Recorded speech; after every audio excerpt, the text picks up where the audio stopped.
voudrais fortifier la foi de quelqu'un encore, fortifier la foi de quelqu'un. Et nous allons voir comme thème aujourd'hui, Christ prend soin de toi, alors n'aie pas peur. Christ prend soin de toi, n'aie pas peur. Amen. À Jésus-Christ toute la gloire. Seigneur, nous sommes encore présents et nous prions que ton Esprit Saint vienne nous couvrir et prendre le contrôle véritablement de ce temps. Que nos personnes s'effacent et que seul ton nom soit proclamé, que la gloire te revienne effectivement et que le bonheur soit partagé à tes enfants que nous sommes. Sois glorifié par Jésus notre Seigneur. Amen. Alors nous allons nous appuyer sur quelques textes et vous allez voir quelques versets qui me touchent véritablement, Actes chapitre 1, verset 1 à 3. Acte 1, verset 1 à 3. C'est un livre écrit par Saint Luc, et nous lisons avec tout le respect que nous avons du Christ. Il dit ceci: cher Théophile, dans mon premier livre, j'ai raconté tout ce que Jésus a fait et enseigné dès le début. Tout ce que Jésus a fait, action, et enseigné, parole. Jusqu'au jour où il fut enlevé au ciel. Avant d'y monter, il donna ses instructions par la puissance du Saint-Esprit à ceux qu'il avait choisis comme apôtres. Ça, c'est les versets 1 et 2. Le verset 3. En effet, après sa mort, c'est à eux qu'il se montra en leur prouvant, je veux que tu soulignes ce verbe, en leur prouvant, en démontrant, en attestant de bien des manières qu'il est vivant. Pendant 40 jours, il leur apparut et leur parla du royaume de Dieu. Voilà, le verset 3 a retenu mon attention pour ce matin. Le Christ est ressuscité et la Bible dit qu'il a prouvé de bien des manières que c'est effectivement lui, Christ, qui se trouve devant eux et qu'il est toujours vivant. La preuve. Nous croyons en Christ et pourquoi j'aime ce verset? Parce que Jésus, même aujourd'hui, montre à tous qu'il est bel et bien vivant. Il est vivant au milieu de nous. Nous le voyons dans l'Eucharistie. Nous le voyons dans les évangélisations. Nous le voyons dans ses actions au travers des hommes saints en qui il envoie son esprit et les rend extraordinaires. Je veux dire des hommes ordinaires que Dieu rend par son esprit extraordinaire. Vous voyez, parce que Christ est toujours vivant et il est au milieu de nous et il est en nous.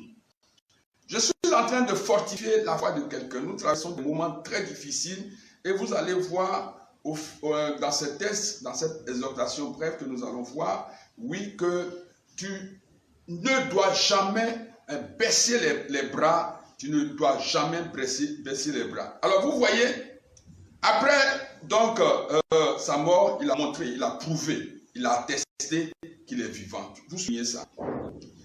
Nous nous rappelons aussi en Apocalypse 1, versets 12 à 18, ce qui est arrivé à Jean. Jean, il se définit comme l'apôtre aimé de Jésus. Il a eu même à se coucher sur le Christ. Donc, Jésus et lui, il y a une telle intimité qu'il disait celui que le Seigneur aimait. Vous voyez? Alors, Jean va rencontrer Jésus-Christ dans sa gloire. Il a connu dans sa condition humaine. Et maintenant, Apocalypse 1, Jésus va se révéler à cet apôtre-là dans toute sa gloire. Et voilà ce que Jean nous rapporte. Il dit au verset 12, « Je me retournai pour voir qui me parlait. Alors je vis cette lampe d'or.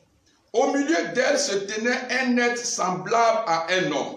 Il portait une robe qui lui descendait jusqu'aux pieds et une ceinture d'or autour de la taille. Ses cheveux étaient blancs comme de la laine ou comme de la neige, et ses yeux flamboyaient comme du feu. Ses pieds brillaient comme du bronze poli, purifié au four, et sa voix résonnait comme de grandes chutes d'eau. Il tenait cette étoile dans sa main droite et une épée aiguë à 2 tranchants sortait de sa bouche, la parole vivante de Dieu. Jean dit, son visage resplendissait comme le soleil à midi. Vous voyez? Donc il décrit ce personnage, il décrit Jésus-Christ dans sa gloire, dans sa gloire. Il le décrit ainsi. Et il dit au verset 17, quand je le vis, je tombais à ses pieds comme mort. Il était terrassé, je dirais, par la gloire de Jésus-Christ. Pourtant, il a mangé avec le Christ dans sa condition humaine.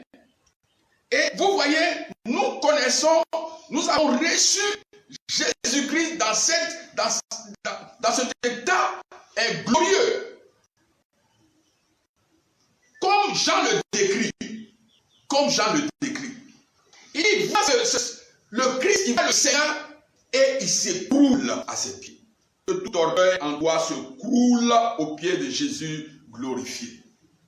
Que tout ce qui est en toi et qui résiste à l'amour de Dieu, à la présence de Dieu, se croule ce matin à ses pieds. Et que toute la gloire soit donnée à Jésus-Christ. Vous voyez, quand il est tombé comme mort, la Bible dit, Jean dit, il posa sa main droite sur moi et dit, n'aie pas peur. Waouh! J'ai dit à quelqu'un ce matin, Jésus pose sa main droite sur toi et fait retentir sa voix au fond de toi pour te dire, n'aie pas peur. C'est une grâce. La main qui a été posée sur Jean se pose ce matin sur toi pour te réconforter, pour t'encourager, malgré cette turbulence de cette maladie, ces événements, oui, qui arrivent, se sont abattus sur nous. Jésus, notre Seigneur, pose ses mains sur nous et dit, n'ayez pas peur. Vous comprenez? Alors, c'est une grande joie. Jean est réconforté par cette parole. La main glorieuse de Jésus qui est posée sur lui. Je suis heureux pour toi qui m'écoutes ce matin. Ce qu'il a fait pour Jean, c'est ce qu'il est en train de faire pour toi et pour moi. Sa main est encore présente. Il est au milieu de nous. Toutes les fois que nous invoquons son nom, il est là. Et l'encouragement qu'il a donné à Jean, il nous le donne ce matin. Et regardez ce qu'il dit. Écoutez ce qu'il dit. Il dit, je suis le premier et le dernier. Je suis le vivant. Je suis le vivant. J'étais mort, mais maintenant, dis avec moi, mais maintenant. J'étais mort, mais maintenant, je suis vivant pour toujours. Maintenant, je suis vivant pour toujours.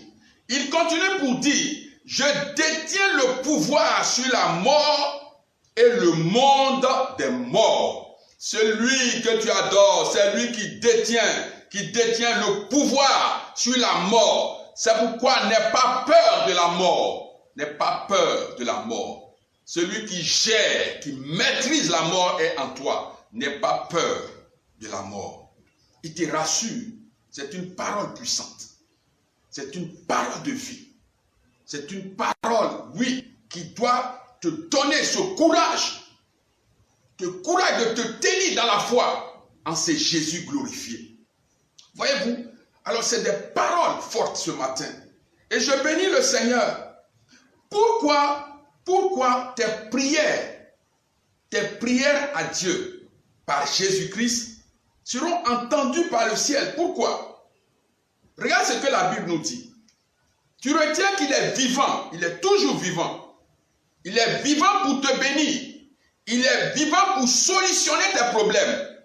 Et en Hébreux 7, versets 24 à 26, voici un élément qui doit t'encourager pour ne pas te décourager. Même si tu as prié et que la prière n'a pas encore été exaucée, tu n'as pas encore vu les fruits de la prière, ne te décourage pas parce que tu as un grand prêtre dans les cieux aux côtés du Père qui intercède pour toi nuit et jour.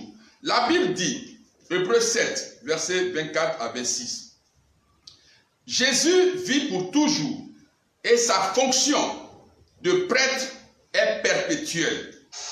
C'est pourquoi il peut sauver définitivement. Il peut sauver définitivement ceux qui s'approchent de Dieu par lui. Ceux qui s'approchent de Dieu par lui. Car il est toujours vivant pour prier Dieu en leur faveur. Lorsque tu pries sur la terre, tu n'es pas le seul. Jésus prie son Père en ta faveur. C'est pourquoi il faut prier selon sa volonté. Pour lui permettre d'importuner son Père afin que tu aies gain de cause. Jésus est vivant et en plus de ça, pour toi qui t'approches du Père au travers de lui, il intercède en ta faveur. Tous ces éléments pour nous encourager. Vous voyez, il y a des prières que nous continuons de faire, mais il y a aussi un temps d'exaucement. Je me rappelle, nous sommes allés dans une paroisse ici, à Abidjan, avec notre équipe de la coordination. Et il y a un jeune homme qui avait des douleurs au niveau de sa poitrine. Il a consulté des personnes, des médecins. Pendant combien de temps il souffrait? Et nous avions organisé un Jéricho, non, une neuvaine du chapelet du crucifié. Le dernier jour, il venait même pas aux prières, il est venu le dernier jour. Pendant que nous étions en train de proclamer la parole de Dieu, de prier, l'enfant a été saisi, visité par Jésus-Christ toujours vivant. Le Seigneur, par son esprit, est entré dans le corps de ce jeune homme et il a commencé à dégager, excusez-moi, à vomir de ces substances que nous ne pouvions même pas supporter. Il y avait même du sang. Vous voyez, il s'est traîné par-ci, par-là. Parce que Christ vivant est venu le libérer, est venu le sauver par la puissance de sa parole et de son esprit. À la fin, il a été définitivement délivré. C'était des choses, voilà, des attaques, des chaînes que les gens avaient envoyées dans son corps. Le Christ l'a libéré. Il est venu rendre témoignage. Pour dire qu'il est toujours vivant, ce Dieu, ce Christ que nous adorons.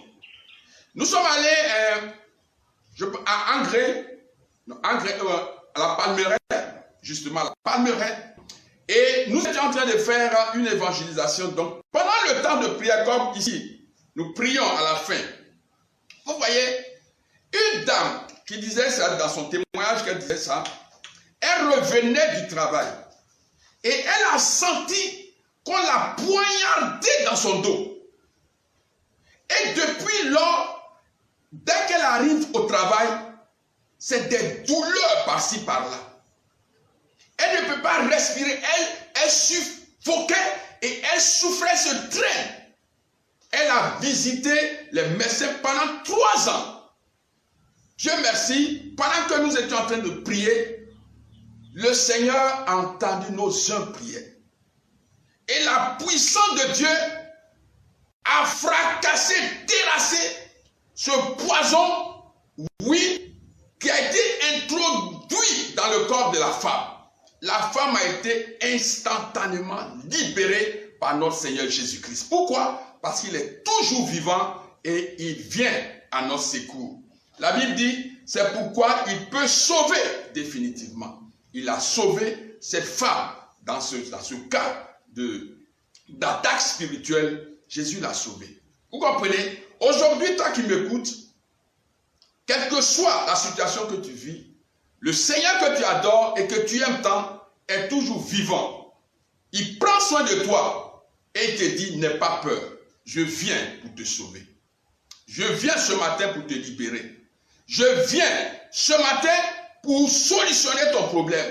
Je viens ce matin pour décanter la situation que tu me présentes. Je viens, mon enfant. Il est toujours vivant. Il est au milieu de nous. C'est pourquoi nous allons prendre quelques minutes pour donner l'occasion à notre Dieu de nous visiter. À Jésus-Christ, notre Seigneur, de nous guérir si nous sommes malades, de nous reconnecter à son esprit, de chasser tout esprit mauvais qui ruine nos vies. Nous allons donner donc l'occasion à notre Dieu d'intervenir en notre faveur. La Bible dit, il intercède auprès de Dieu, il prie Dieu en notre faveur. C'est pourquoi tu vas prendre un temps. Nous allons prier avec la parole de Dieu. Je vais vous donner les références et nous prierons. Nous allons déclarer des paroles. Je veux simplement te prier t'inviter à croire ces paroles. Ce qu'il a fait pour les autres, il peut encore le faire aujourd'hui. La Bible dit, au risque de me répéter, Acte 1, verset 3, en effet, après sa mort, c'est à eux qui se montra en leur prouvant la preuve qu'il est vivant. La preuve qu'il est vivant, il viendra te visiter, il écoutera ta prière et je voudrais que tu mettes toute ta confiance en lui qui est toujours vivant, maintenant et toujours dans les siècles des siècles. Amen. Notre Père qui es aux cieux, que ton nom soit sanctifié, que ton règne vienne, que ta volonté soit faite sur la terre comme au ciel. Donne-nous aujourd'hui notre pain de ce jour, pardonne-nous nos offenses, comme nous pardonnons aussi à ceux qui nous ont offensés. Et ne nous laisse pas entrer en tentation, mais délivre-nous du mal.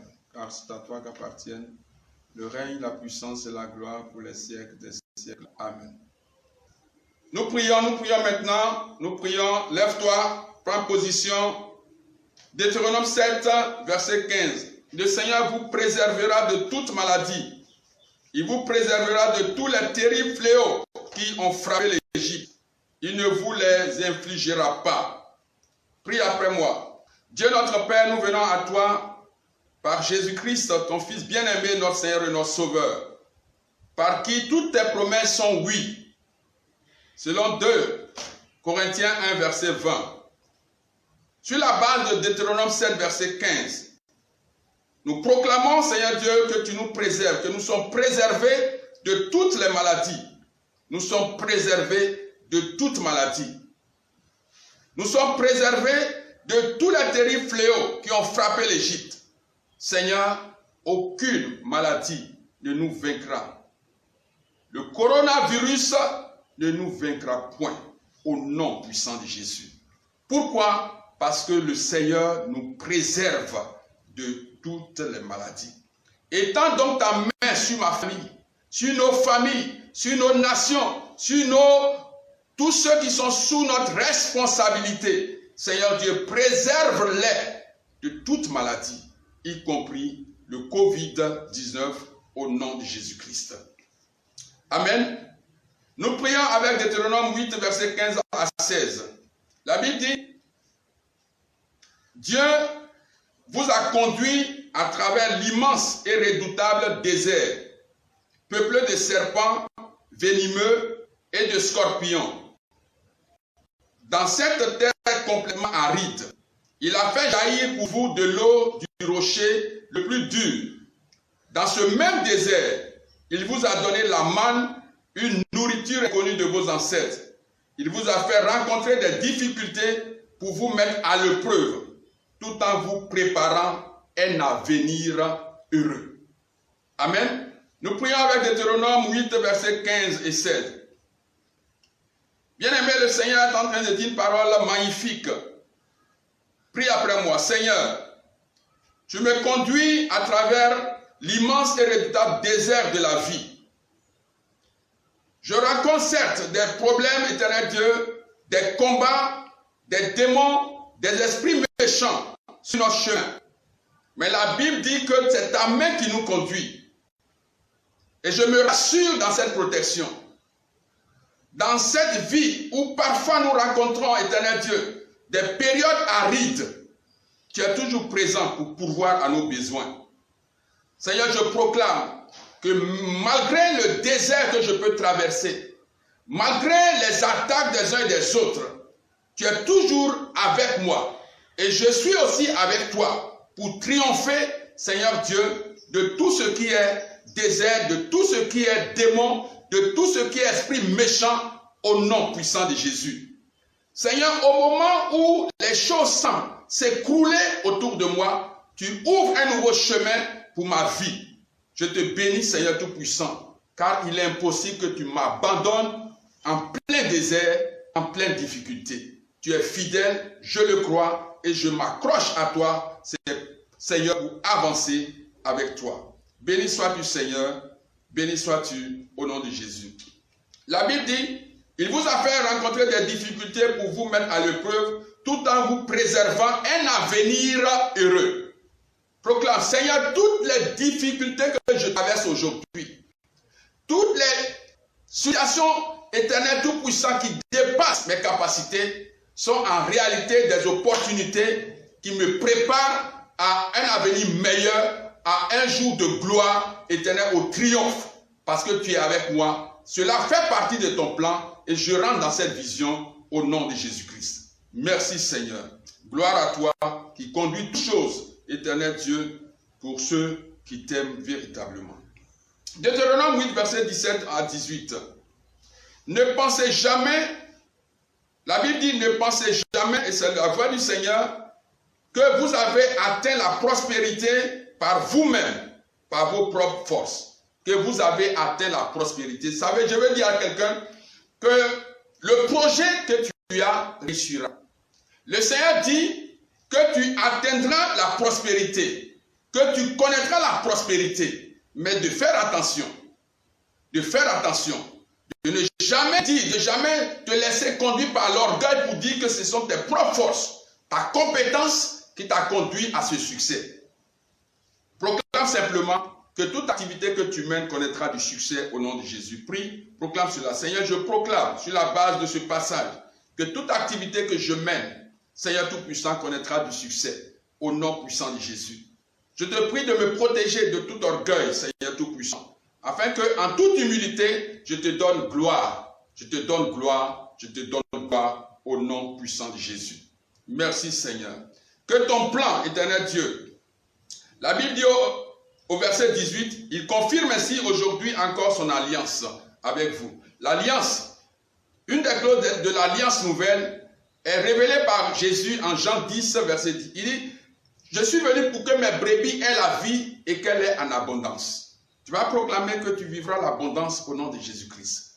Continue de proclamer que tu vivras l'abondance au nom de Jésus. Je proclame, Seigneur Tout-Puissant, que selon les clauses de l'alliance nouvelle avec toi, par le sang de Jésus-Christ, Seigneur, je vivrai l'abondance et je vis l'abondance. L'abondance à tous égards, Seigneur Tout-Puissant. Je vis l'abondance, la vie glorieuse. La vie en abondance avec le Christ est mon partage au nom puissant de Jésus. Merci Seigneur. Gloire à toi, au nom de Jésus. Nous prions avec Deutéronome 8. Nous sommes toujours dans ce passage. Deutéronome verset 12 à 13 dit quoi? Vous aurez de quoi vous nourrir abondamment. Vous vous construirez de belles maisons et vous les habiterez. Je ne sais pas si quelqu'un m'a entendu.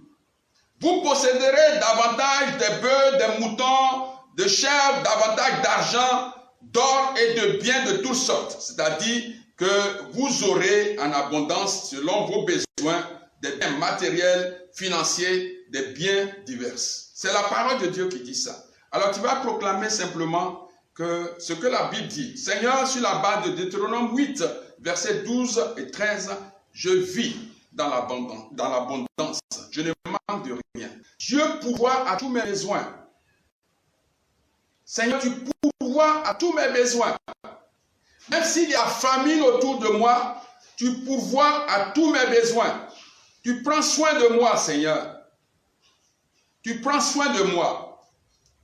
Même s'il n'y a rien à manger dans ma nation, il y aura toujours quelque chose à manger dans ma maison, au nom puissant de Jésus. Vous aurez de quoi vous nourrir abondamment.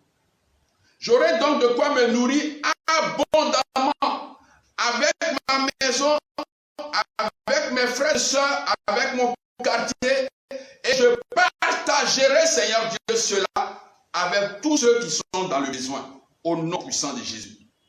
Alors, pour tous ceux qui ont des projets de construction de maisons, qui ont des projets pour mettre en place des entreprises, la Bible dit, vous construirez des belles maisons et vous les habiterez. Vous voyez, je prie pour quelqu'un. Il y a des personnes qui sont des personnes méchantes qui attendent que tu construises une maison et ils viendront te faire du mal, aller jusqu'à te tuer pour prendre en héritage la maison. Il ne sera point ainsi pour toi qui m'écoutes.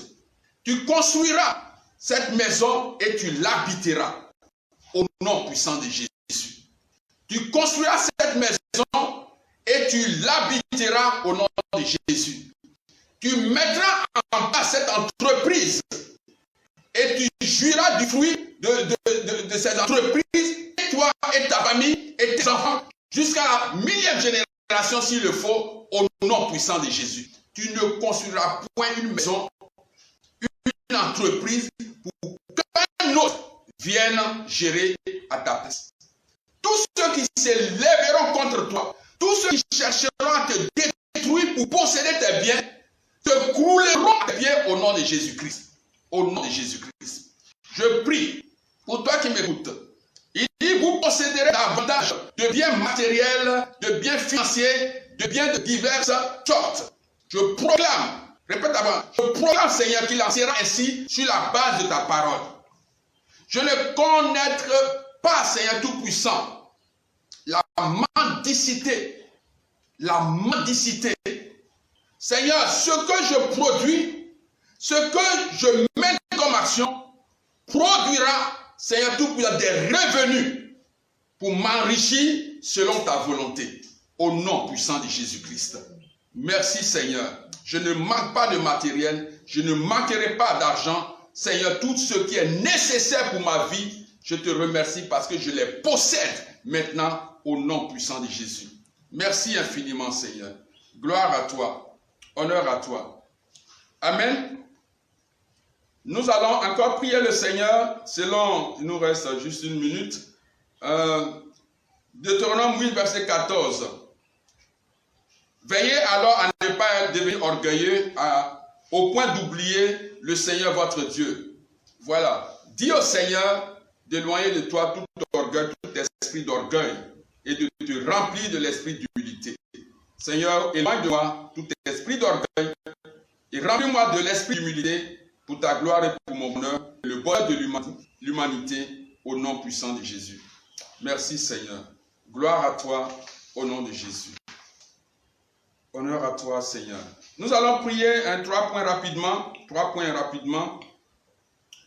Naoum 1, verset 12. Naoum 1, verset 12. Voici ce que le Seigneur dit aux gens de Juda. Même si vos ennemis sont nombreux et puissants, ils seront détruits. Ils disparaîtront. Même si vos ennemis sont nombreux et puissants, ils seront détruits. Ils disparaîtront.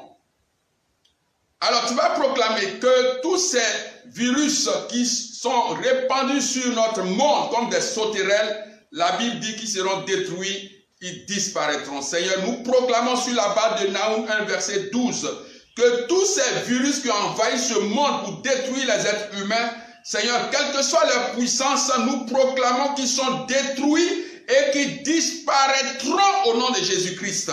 Oh Seigneur, merci infiniment, que ton feu les consume. Que ton feu les consume, que ta main les détruise au nom puissant de Jésus. Le Seigneur ajoute une parole très magnifique. Il dit, je vous ai abaissé, mais je ne le ferai plus. Je vous ai abaissé, mais je ne le ferai plus. Donc si tu as connu des moments difficiles, le Seigneur dit, il te relève maintenant. Dieu dit, il te relève maintenant. Le temps d'abaissement est fini. Dieu dit, il te relève maintenant. Je te relève maintenant. Alors, sois relevé au nom de Jésus-Christ par la puissante main de ton Dieu. Merci infiniment, Seigneur. Naoum 1, verset 13 dit, maintenant, je brise le pouvoir qui vous écrase et je détache votre chaîne. Je brise le pouvoir qui vous écrase et je détache vos chaînes. Voilà, que tout pouvoir qui t'écrasait soit détruit au nom de Jésus-Christ. Soit détruit au nom de Jésus-Christ. Que toute chaîne dans ta vie qui te tenait captive soit détruit au nom de Jésus. Et sois-en détaché pour vivre la gloire de Dieu au nom puissant de Jésus. Merci Seigneur, merci infiniment pour l'application de ce verset Naoum 1, verset 13 dans la vie de tes enfants qui nous écoutent. Nous terminons avec 1 Samuel 5, verset 1 à 4. 1 Samuel 5, verset 1 à 4, rapidement. Les Philistins s'étaient donc emparés du coffre fort, du coffre sacré de Dieu. Ils amenèrent de la pierre du secours à Asdod. Ils l'introduisirent dans le temple de leur dieu Dagon et le placèrent à côté de la statue de Dagon. Le lendemain, lorsque les gens d'Asdod se levèrent, ils trouvèrent la statue de Dagon par terre étendue devant le coffre du Seigneur. Ils la remirent en place. Le matin suivant, ils virent que la statue était de nouveau par terre devant le coffre sacré. Il n'en restait d'ailleurs que le corps, car la tête de la statue et les mains étaient brisées. Voilà, gisaient sur le seuil du temple. Amen. Alors, le coffre fort, le coffre sacré, c'est l'arche de l'alliance.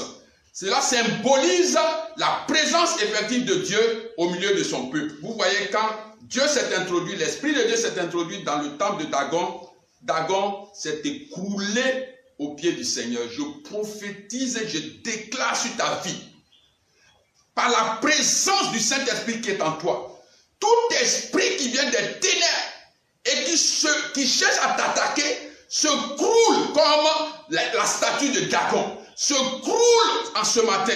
Tout problème qui a été envoyé dans ta vie pour te détruire se croule en ce matin devant le Saint-Esprit qui est en toi. Tout ce qui a été envoyé comme malédiction dans ta vie se croule en ce matin devant la puissance du Saint-Esprit qui est en toi. Oui, le Saint-Esprit te relève et te donne de marcher sur ces serpents, sur ces démons et de triompher au nom puissant de Jésus. Vis et remercie le Seigneur pour ce que tout ce qui est ténèbres autour de toi se dissipe et la lumière du Seigneur se lève dans ta vie en ce matin. Sois béni par la présence du Seigneur en toi. Oh Seigneur, merci infiniment. Rends grâce au Seigneur. Merci infiniment pour ce temps de prière. Éternel tout-puissant, conduis-nous. Nous sommes en toi. Oui, tu prends soin de nous. Tu es vivant et tu nous dis de ne pas avoir peur. Sois glorifié, Seigneur, pour tous nos frères et sœurs. Oui, la malédiction est venue, la maladie est venue, le coronavirus est venu, mais tu as dit, il sera détruit, ils sont détruits, ils disparaîtront. Oui, et nous croyons en cela. C'est pourquoi nous te bénissons. Sois béni, sois élevé, Seigneur, au nom de Jésus-Christ.